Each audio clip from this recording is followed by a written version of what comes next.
కేసీఆర్ని షెర్లపల్లి జైల్లో double bedroom కట్టిస్తా, కేటీఆర్ డబుల్ బెడ్రూమ్ ఎడగట్టినావు సార్. వాళ్ళకి డబుల్ బెడ్రూమ్ కట్టించడం పక్కన పెడితే నువ్వు డబుల్ బెడ్రూమ్ కట్టించుకుంటావు. ఫస్ట్ ఇప్పుడు కొత్త క్యాంప్ ఆఫీస్ నీ ముఖ్యమంత్రి కార్యాలయం కట్టించుకుంటున్నావు. ఇట్లా రేవంత్ రెడ్డి రకరకాల డైలాగులు కొట్టే కార్యక్రమం చేసిండు. నిన్న అంటున్నాడు కదా, ఫోన్ ట్యాపింగ్ కేసును కొలిక్కి తీసుకుపోతాం. ఈ ఆడ ఫోన్ ట్యాపింగు ఎవరు చేసిరు? ఫోన్ ట్యాపింగు చేసింది ఎవరు? కథ ఏంది? ఇన్నదెవడు? ఇన్నదేమో పోలీసులు, చేపించింది ఎవరో తెలియదు. ఈ వెనకాల ప్రభాకర్ రావు, భుజంగరావు, తిరుపతన్న, రాధాకిషన్ రావు, ఇట్లా మాట్లాడుకుంటూ పోతే శ్రవణ్ రావు, వీళ్ళంతా రావులే ఉన్నారు. ఈ రావుల వెనకాల కేసీఆర్ ఉన్నాడు, చంద్రశేఖర్ రావు ఉన్నాడు అని చెప్పారు. మరి కేసీఆర్ ఫోన్ ట్యాపింగ్లో ఉంటే రేవంత్ రెడ్డి వదిలిపెడతాడా?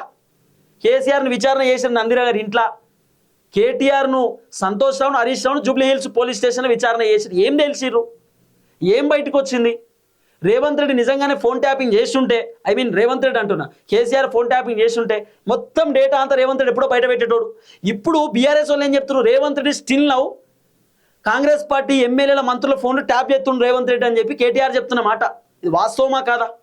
మరి ఇవి కూడా రేవంత్ రెడ్డి బయట పెట్టాల్సినటువంటి అవసరం ఉంటుంది. ఇక పార్టీ మనగడపై ప్రశ్నలట. పార్టీ మనగడ పైన రేవంత్ రెడ్డి కొన్ని ప్రశ్నలు అడిగినట్టు ఏమనంటే, తెలంగాణ రాష్ట్ర సాధన అనే లక్ష్యం నెరవేరిన తర్వాత ఆ పార్టీ ఆవశ్యకత ముగిసిపోయిందని ఆయన చెప్పిండట.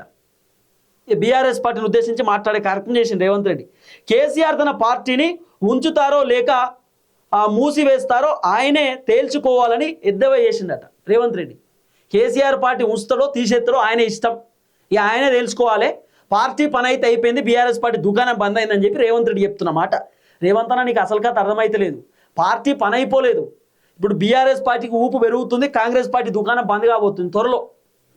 బీఆర్ఎస్ గ్రాఫ్ మళ్ళీ పెరిగింది, మీకు అర్థమవుతుందో లేదో. కాంగ్రెస్ పార్టీ గ్రాఫ్ మొత్తం తగ్గిపోతున్నది.